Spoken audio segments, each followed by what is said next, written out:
Hello and welcome back to please and parenting, जहाँ पे बातें होती है मोटिवेशन एंड पेरेंटिंग टिप्स के बारे में। तो आज का जो हमारा टॉपिक है वीडियो का वो ये है कि बच्चों पर चिल्लाने का, गुस्सा करने का या फिर मारने पीटने का क्या असर होता है। अब जब भी बच्चे छोटे होते हैं तो वो चिल्लाते हैं, चीखते हैं, रोते हैं। तो बहुत सारी बार हम भी अपना टेम्पर खो देते हैं, हम भी अपना आपा खो देते हैं और हम भी उन पे चिल्लाते हैं, क्योंकि हमारे पास पेरेंटिंग के सिवा उसके साथ साथ बहुत सारी रिस्पॉन्सिबिलिटीज होती है। आजकल तो बहुत सारी माएँ भी जॉब करती है, तो उन्हें वर्क प्लेस उसके साथ साथ घर का भी ख्याल रखना पड़ता है। तो उसकी वजह से उन पर बहुत ज्यादा स्ट्रेस होता है। वो ऑलरेडी बहुत सारे पोस्टमार्टम डिप्रेशन से कोई कोई गुजरता है, कोई कोई स्ट्रेस एंजाइटी एंजाइटी में भी रहता है। तो उस टाइम में उनको ऐसा लगता है, वो एक्सपेक्ट करती है अपने बच्चे से कि वो उन्हें कोऑपरेट करे।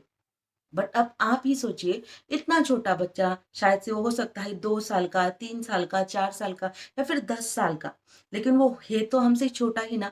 बहुत सारी बार हम बड़े होकर हम भी एक दूसरे को समझने में बहुत मीन्स हम एक दूसरे को समझ नहीं पाते अच्छे से। तो वो तो फिर भी छोटे बच्चे ही, उन्हें बस इतना ही पता है कि हमें सबने प्यार करना चाहिए, हमें सबने अटेंशन देनी चाहिए। वो हर किसी से बस यही एक्सपेक्ट करते हैं, चाहे वो माँ हो, बाप हो, फैमिली के जितने सारे मेंबर्स है, वो चाहते हैं कि हमारे आसपास कोई रहे, हमसे सारे प्यार करे, हमें अटेंशन दे। अब जब ये होता नहीं तो वो क्या करते हैं, चिल्लाते हैं, चीखते हैं। एक तो उन्हें मीन्स, तो चलिए आप जानते हैं कि आप जो भी चिल्लाते हो, चीखते हो, मारते हो, उसका उस बच्चे पर क्या असर होता है। तो सबसे पहला, उसका ब्रेन, उसका जो ब्रेन होता है, उसको इमोशनल मेंटल जो हेल्थ होती है, उस पर इन सब चीजों का बहुत गहरा असर होता है। और रिसर्च में ये अक्सर पाया गया है कि ऐसे बच्चे पढ़ाई में आगे चल के अक्सर बहुत कम मार्क्स लाते हैं, मीन्स वो इतना सक्सेसफुल नहीं हो पाते। और उसके बाद सेकंड चीज है, वो अपना कॉन्फिडेंस खो देते हैं। जब भी आप ही सोचिए, अगर आप पर भी अगर कोई बार बार बार बार बार बार चिल्ला रहा है, तो आपका भी कॉन्फिडेंस कम होगा। और जब भी आप उस पर चिल्लाते हो तो धीरे धीरे धीरे आपका बच्चा आपसे दूर जाने लगता है। वो मन ही मन में आपको हेट करने लगता है।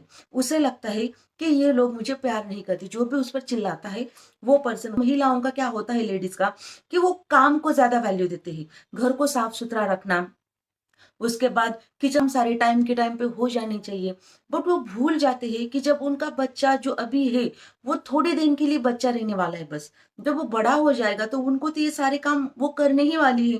तब तो वो अगर चाहेगी उनको बुलाएगा, फिर भी वो नहीं आने वाले उनके पास।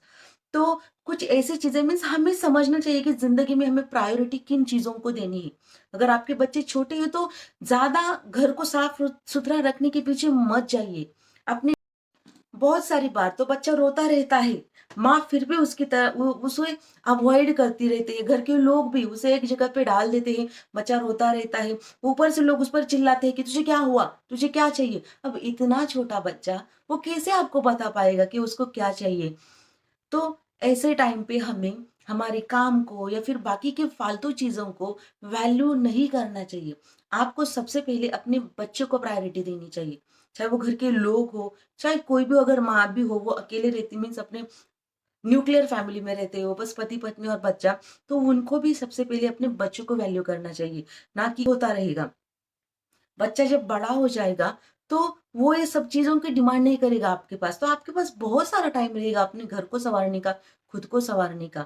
इसीलिए, और बहुत सारे लोग तो बच्चे पर भी अपना गुस्सा निकाल देते हैं। वो उन्हें वो बच्चा ऐसे बर्डन सा फ़ील हो जाता है। तो अपने बच्चों के साथ ऐसा ना करें, क्योंकि इन सब चीज़ों का उनके ब्रेन पर बहुत गहरा असर पड़ता है। कई-कई घरों में तो ऐसा भी लगता है, अगर वो बच्चों को मारेंगे नहीं, चिल्लाएँगे नहीं, डाँटेंगे नहीं, बस प्यार ही करेंगे तो बच्चे बिगड़ेंगे। ये तो सबसे गलत धारणा है लोगों की। क्योंकि आपने अक्सर बहुत सारे लोगों को, जैसे चाणक्य जी है, बहुत जो साइकोलॉजिस्ट वगैरह है, उन सब लोगों को ये कहते हुए सुना होगा कि बच्चा जब तक छोटा है, एटलीस्ट 5 से 7 साल तक उससे जितना हो सके उतना प्यार करो। बट लोग हमेशा उल्टा ही सोचते हैं। उन्हें ऐसा लगता है कि अगर हम बहुत ज़्यादा लाड प्यार करेंगे तो बच्चे बिगड़ जाएँगे। तो कभी-कभी उन पर चिल्लाना चाहिए, तो उनको पनिशमेंट करनी चाहिए, तो ये सरासर गलत है। आप उन्हें जितना प्यार दे सके उतना प्यार दीजिए। उनके मेंटल, इमोशनल हेल्थ के लिए, इवन फिजिकल हेल्थ के लिए भी बहुत अच्छा रहेगा। जब भी बच्चे बहुत ज़्यादा रोते हैं तो उनके खाने पर भी उन चीज़ों का असर होता है। तो आपको ये समझना है कि आपको प्रायोरिटी किन चीज़ों को देनी है। जब तक आपका बच्चा 5 से 7 साल का होता नहीं, तब तक आपको एटलीस्ट अपने बच्चों को और खुद की हेल्थ को आपको प्रायोरिटी देनी चाहिए। और अगर आपको लगता है कि कोई काम है जो आपकी एनर्जी सक कर रहा है, कोई चीज़ें हैं, तो उन्हें प्लीज़ करना बंद कर दीजिए। बस लोगों के लिए या फिर किसी को आपको इम्प्रेस करना है इसलिए काम करना छोड़ दीजिए।